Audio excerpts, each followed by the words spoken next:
Hi, hello, ನಮಸ್ಕಾರ ಸ್ನೇಹಿತರೆ ನಿಮ್ಮೆಲ್ರಿಗೂ ಇವತ್ತಿನ ನಮ್ಮ ಟೇಸ್ಟಿ ಯಾತ್ರಾ ಕನ್ನಡ ಯೂಟ್ಯೂಬ್ ಚಾನಲ್ಗೆ ಸುಸ್ವಾಗತ. ಹಾಗೆ ನಮ್ಮ ಹೊಸ ವಿಡಿಯೋ ಕೂಡ ನಿಮ್ಮೆಲ್ರಿಗೂ ಸುಸ್ವಾಗತ ಸ್ನೇಹಿತರೆ ಇವತ್ತಿನ ವಿಡಿಯೋದ ವಿಷಯ ಬಂದು ಮಿಡಲ್ ಕ್ಲಾಸ್ ಕುಟುಂಬಗಳ ಮಿಸ್ಟೇಕ್.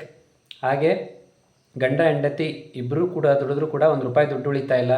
ಇದಕ್ಕೆಲ್ಲ ಏನು ಕಾರಣ? ಮನೆ ಖರ್ಚು, ಕಮಿಟ್ಮೆಂಟು ಎಲ್ಲದಕ್ಕೂ ಸಾಕಾಗ್ತಾ ಇಲ್ಲ. ಗಂಡ ಹೆಂಡತಿ ಇಬ್ಬರು ದುಡಿದ್ರೂ ಕೂಡ ಹಣ ಸಾಕಾಗ್ತಾ ಇಲ್ಲ ಆ ಒಂದು ಕಮಿಟ್ಮೆಂಟ್ ತೀರಿಸಲಿಕ್ಕೆ. ಹಾಗೆಯೇ ₹1 ಕೂಡ ಸೇವಿಂಗ್ಸು ಕೂಡ ಆಗ್ತಾ ಇಲ್ಲ.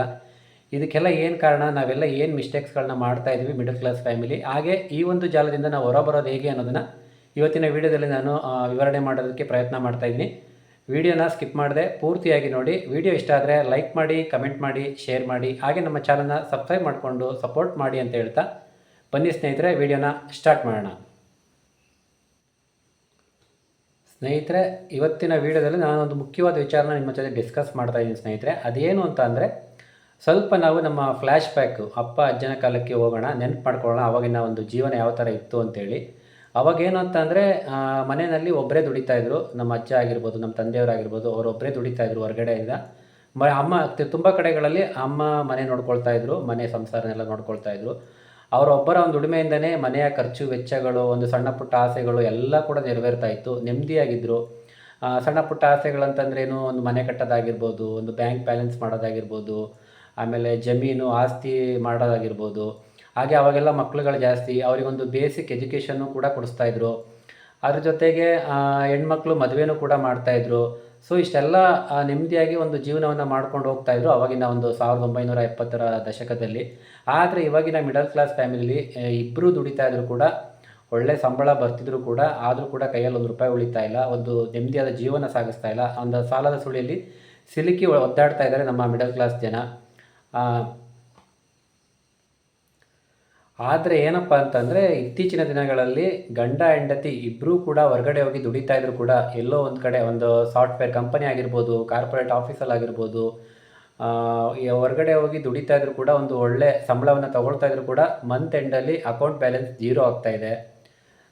ಯಾಕೆ ಈ ಒಂದು ಸಮಸ್ಯೆ? ಏನೇನಾಗಿರ್ಬೋದು, ಒಂದು ಹೋಮ್ ಲೋನ್ EMI ಆಗಿರ್ಬೋದು, ಕ್ರೆಡಿಟ್ ಕಾರ್ಡ್ ಬಿಲ್ ಆಗಿರ್ಬೋದು, ಕಾರ್ ಲೋನ್ EMI ಆಗಿರ್ಬೋದು, ಅಂದರೆ ಮಕ್ಕಳ ಎಜುಕೇಷನ್ ಫೀಸ್ ಆಗಿರ್ಬೋದು, ಇದೆಲ್ಲದಕ್ಕೂ ದುಡ್ಡು ಸಾಕಾಗ್ತಾ ಇಲ್ಲ. ಎಲ್ಲದಕ್ಕೂ ಪ್ರಾಬ್ಲಮ್ ಆಗ್ತಾಯಿದೆ. ಅಕೌಂಟ್ ಬ್ಯಾಲೆನ್ಸ್ 0 ಆಗ್ತಾಯಿದೆ ಅಂತೇಳಿ ತಲೆ ಮೇಲೆ ಕೈ ಹೊತ್ತು ಕೂತ್ಕೊಂಡಿದ್ದಾರೆ ತುಂಬ ಮನೆಗಳಲ್ಲಿ. ನೋಡಿ ಸ್ನೇಹಿತರೆ, ಮನೆಯಲ್ಲಿ ಇನ್ಕಮ್ ಡಬಲ್ ಆದರೂ ಕೂಡ ಶ್ರೀಮಂತಿಕೆ ಅನ್ನೋದು ಡಬಲ್ ಆಗ್ತಾ ಇಲ್ಲ, ಬದಲಿಗೆ ಬಡತನ ಆಗ್ತಾಯಿದೆ. ದುಡ್ಡಿಲ್ಲ ಅನ್ನೋ ಸಮಸ್ಯೆ ಎದ್ದು ಕಾಣ್ತಾ ಇದೆ. ಇಬ್ಬರು ದುಡಿತಾಯಿದ್ರು, ಗಂಡ ಹೆಂಡತಿ ಇಬ್ಬರು ದುಡಿತಾಯಿದ್ರು ಕೂಡ ದುಡ್ಡಿಲ್ಲ, ಫ್ಯಾಮಿಲಿಯಲ್ಲಿ ಸಂಪತ್ತಿಲ್ಲ, ತುಂಬ ಕಷ್ಟಗಳನ್ನ ಅನುಭವಿಸ್ತಾ ಇದ್ದಾರೆ. ಈ ಮಿಡಲ್ ಕ್ಲಾಸ್ ಫ್ಯಾಮಿಲಿಗಳು ಟ್ರ್ಯಾಪ್ಗೆ ಬೀಳ್ತಿರೋದು ಎಲ್ಲಿ ಬಲಿಯಾಗ್ತಾ ಇದ್ದಾರೆ. ಇದರಿಂದ ಬಚಾವಾಗೋದು ಹೇಗೆ ಅನ್ನೋದನ್ನು ಈ ವಿಡಿಯೋದಲ್ಲಿ ನಾನು ನಿಮಗೆ ತಿಳಿಸ್ಕೊಡ್ತೀನಿ. ವಿಡಿಯೋನ ಸ್ಕಿಪ್ ಮಾಡದೆ ಪೂರ್ತಿಯಾಗಿ ನೋಡಿ ಸ್ನೇಹಿತರೆ, ನಿಮಗೆ ಈ ಡಬಲ್ ಟ್ರ್ಯಾಪ್ನ ರಹಸ್ಯ ಗೊತ್ತಾಗಬೇಕು ಅಂದರೆ ನಾವೊಂದು ಸ್ವಲ್ಪ ಒಂದು 40ರಿಂದ 50 ವರ್ಷಗಳ ಹಿಂದಿನಕ್ಕೆ ಹೋಗೋಣ. ಆವಾಗ ನೋಡಿ ಸ್ನೇಹಿತರೆ, ಸುಮಾರು 1970ರ ದಶಕದಲ್ಲಿ ಹೇಗಿತ್ತು ಅಂತಂದರೆ, ಗಂಡ ಮಾತ್ರ ಹೊರಗಡೆ ದುಡ್ಕೊಂಬರ್ತಾಯಿದ್ರು, ಹೆಂಡತಿ ಮನೇನ ನೋಡ್ಕೊಳ್ತಾಯಿದ್ರು, ಸಂಸಾರವನ್ನು ನೋಡ್ಕೊಳ್ತಾಯಿದ್ರು. ಆವಾಗ ಅವ್ರದ್ದು ಒಂದು ದುಡಿಮೆಯಲ್ಲೇ ಇಡೀ ಸಂಸಾರ ಸಾಗ್ತಾಯಿತ್ತು. ಅವರ ದುಡಿಮೆಯಲ್ಲಿ ಬಂದ ಸಂಬಳದಲ್ಲಿ 50% ಹಣವನ್ನು ಈ ಖರ್ಚುಗಳೆಲ್ಲ ಅದರಲ್ಲಿ ಸಾಗ್ತಾಯಿತ್ತು. ಏನಪ್ಪ ಅಂತಂದರೆ, ಮನೆ ರೆಂಟ್ ಆಗಿರ್ಬೋದು, ರೇಷನ್ ಆಗಿರ್ಬೋದು, ಪವರ್ ಬಿಲ್ ಆಗಿರ್ಬೋದು, ಹಾಗೆ ಮಕ್ಕಳ ಒಂದು ಎಜುಕೇಷನ್ ಫೀಸ್ ಆಗಿರ್ಬೋದು, ಎಲ್ಲದೂ ಕೂಡ 50% ಹಣದಲ್ಲೇ ಕೂಡ ಎಲ್ಲದೂ ಕೂಡ ನಿಭಾಯಿಸ್ಕೊಂಡು ಹೋಗ್ತಾಯಿದ್ರು. ಆಮೇಲೆ ಹಾಗೆ ನೀವು ನೋಡಿರ್ಬೋದು, ಅವಾಗೆಲ್ಲ ಒಂದು ಸಿಂಪಲ್ ಒಂದು ಮನೇಲಿ ಇರ್ತಿದ್ರು, ಒಂದು ಚಿಕ್ಕ ಗುಡಿಸ್ಲಾಗಿರ್ಬೋದು, ಅಥವಾ ಒಂದು ಸರ್ಕಾರ ಸಹಾಯದಿಂದ ಒಂದು ಚಿಕ್ಕ ಪುಟ್ಟ ಮನೆಯನ್ನು ಕಟ್ಕೊಂಡಿರ್ತಿದ್ರು. ಏಕೆ ಅಂತಂದರೆ ಆವಾಗಿನ ಒಂದು ಲೆಕ್ಕಾಚಾರ ತುಂಬ ಸಿಂಪಲ್ ಆಗಿತ್ತು ಸ್ನೇಹಿತರೆ. ಇನ್ನು ಉಳಿದಂಥ 50% ಹಣವನ್ನು ಫ್ಲೆಕ್ಸಿಬಲ್ ಖರ್ಚುಗಳಿಗೆ, ಅಂದರೆ ಹಬ್ಬ ಹರಿದಿನ, ಬಟ್ಟೆ ಮತ್ತು ಸೇವಿಂಗ್ಸು, ಇದು ಇಂಪಾರ್ಟೆಂಟು. ಸೇವಿಂಗ್ಸು ಮತ್ತು ಒಂದು ಎಮರ್ಜೆನ್ಸಿ ಫಂಡ್, ಈ ಥರದ್ದೆಲ್ಲ ಉಳಿತಾಯ ಮಾಡಿಕೊಂಡು ಮ್ಯಾನೇಜ್ ಮಾಡ್ತಾಯಿದ್ರು ಆವತ್ತಿನ ಕಾಲದಲ್ಲಿ ಜನಗಳು. ಹಾಗೆ ಅಪ್ಪ ಹೊರಗಡೆ ಕೆಲಸಕ್ಕೆ ಹೋದರೆ ಅಮ್ಮ ಅನ್ನೋ ಒಂದು ಸೇಫ್ಟಿ ನೆಟ್ಟು ಮನೇಲಿ ಇರ್ತಾಯಿತ್ತು. ಒಂದು ವೇಳೆ ನಮಗೇನಾದ್ರು ಎಮರ್ಜೆನ್ಸಿ ಕಷ್ಟಕಾಲ ಅಂತ ಬಂದರೆ ಅಮ್ಮನೂ ಕೂಡ ಹೊರಗೆ ಹೋಗಿ ಯಾವುದಾದ್ರು ಒಂದು ಕೆಲಸ, ಸಣ್ಣ ಪುಟ್ಟ ಕೆಲಸಗಳನ್ನ ಮಾಡಿಕೊಂಡು ಫ್ಯಾಮಿಲಿನ ನಿಭಾಯಿಸುವಂಥ ಒಂದು ತಾಕತ್ತು ಕೂಡ ಇತ್ತು. ಅಂದರೆ ಆವಾಗಿನ ಕಾಲದಲ್ಲಿ ಖರ್ಚುಗಳು ಕೂಡ ತುಂಬ ಕಡಿಮೆ ಇತ್ತು, ಲೈಫ್ ಸ್ಟೈಲ್ ಮಿನಿಮಮ್ ಆಗಿತ್ತು.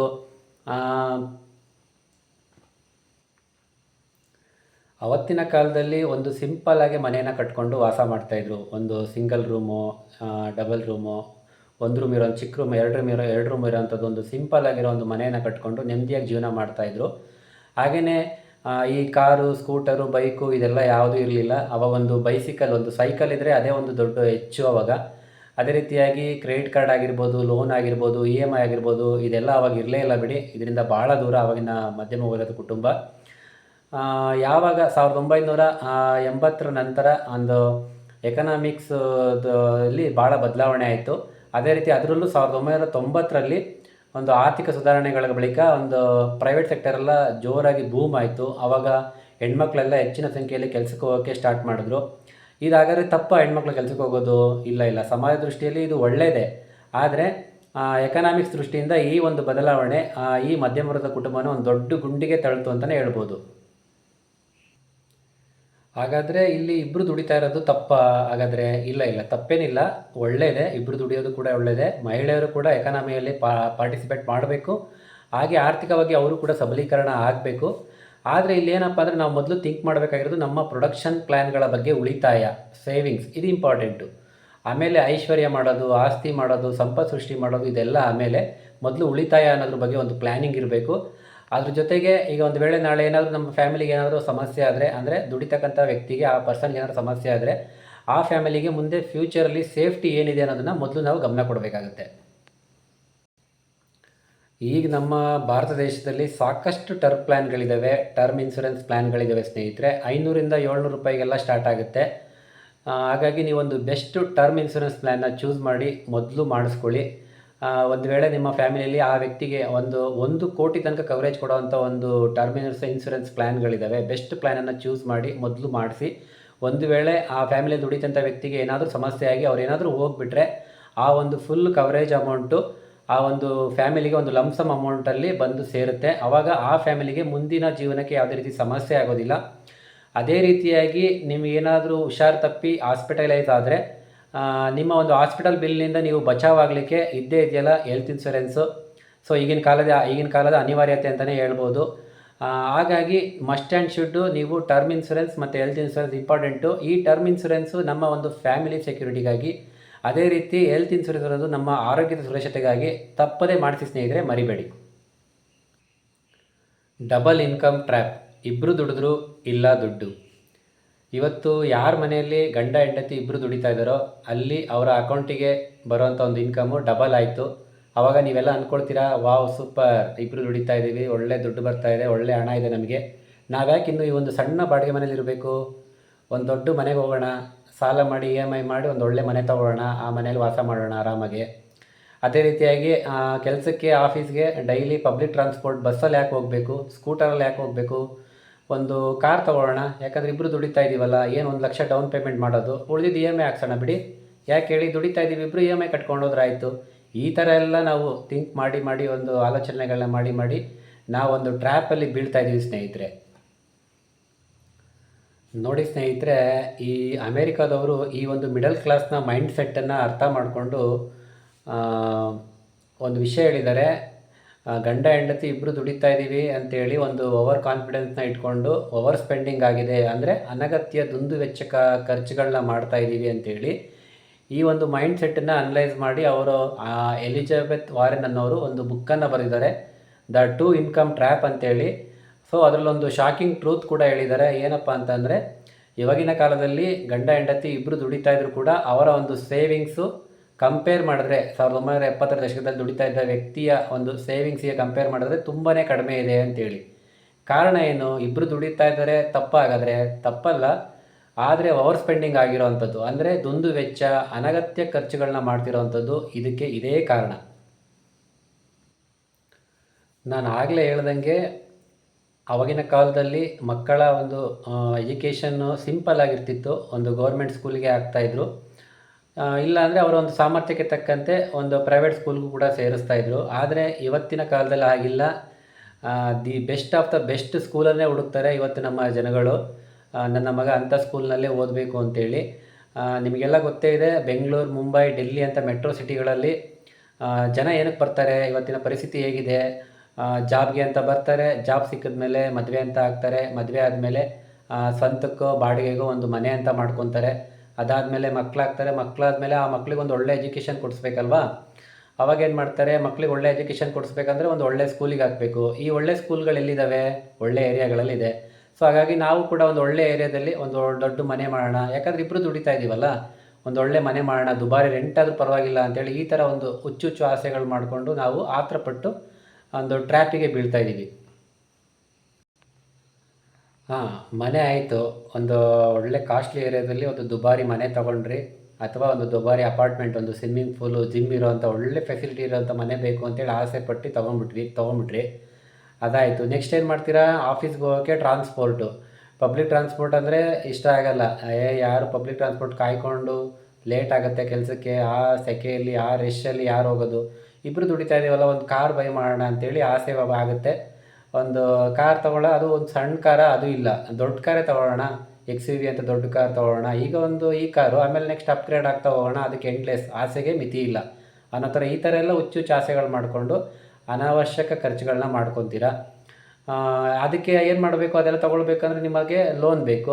ಲೋನ್ಗೆ ಏನು ಬ್ಯಾಂಕ್ನವ್ರು ಕಾಯ್ತಾ ಇರ್ತಾರೆ ಲೋನ್ ಕೊಡೋಕ್ಕೆ. ಅವ್ರಿಗೇನು ಈಸಿ, ಬ್ಯಾಂಕ್ ಲೋನ್ ಏನೋ ಕೊಟ್ಬಿಡ್ತಾರೆ, ಕಟ್ಟೋರಿಗೆ ತಾನೇ ಕಷ್ಟ ಏನು ಅಂತ ಗೊತ್ತಾಗೋದು ನಮಗೆ. ಬ್ಯಾಂಕಲ್ಲಿ ಲೋನ್ ಮಾಡ್ತೀರಾ, EMI ಮಾಡ್ತೀರಾ, ಕಾರ್ ತೊಗೊತೀರಾ, ಅಪಾರ್ಟ್ಮೆಂಟ್ ತೊಗೊತೀರಾ, ಹಾಗೆ ರೆಂಟು ಮನೆ, ಒಳ್ಳೆ ಒಂದು ಮನೆಯೂ ಕೂಡ ಬೈ ಮಾಡ್ತೀರಾ. ಸೊ ಹಂಗಾಗಿ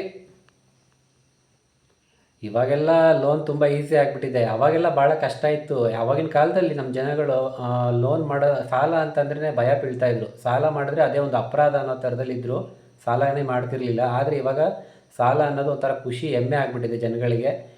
ಬ್ಯಾಂಕಲ್ಲಿ ಈಸಿಯಾಗಿ ಲೋನ್ ಸಿಕ್ಬಿಡುತ್ತೆ, ಲೋನ್ ಮಾಡಿಬಿಡ್ತೀರಾ. ಅಲ್ಲಿಗೇನಾಯಿತು, ಗಂಡ ಹೆಂಡತಿ ಇಬ್ಬರು ದುಡಿದ್ರೂ ಕೂಡ ದುಡ್ದಂಥ ಹಣ ಎಲ್ಲ ಬ್ಯಾಂಕ್ EMI ಸಾಲಕ್ಕೆ ಮತ್ತು ರೆಂಟ್ ಓನರ್ಗೆ ಅಲ್ಲಿಗೆ ಕಟ್ಟೋದಾಗುತ್ತೆ. ಮತ್ತು ನಿಮ್ಮ ಇನ್ಕಮ್ ಏನೋ ಜಾಸ್ತಿ ಆಯಿತು, ಬಟ್ ಹಾಗೆ ನಿಮ್ಮ ಖರ್ಚುಗಳು ಕೂಡ ಜಾಸ್ತಿ ಮಾಡಿಕೊಂಡು ನಿಮ್ಮ ದುಡ್ದಂಥ ಹಣವನ್ನೆಲ್ಲ ನೀವು ನಿಮ್ಮ ಒಂದು ಸಾಲಕ್ಕೆ ಖರ್ಚು ಮಾಡ್ತಾ ಇರ್ತೀರ. ಇನ್ನು ಸೇವಿಂಗ್ಸ್ ಎಲ್ಲಿ ಮಾಡ್ತೀರಾ ನೀವು?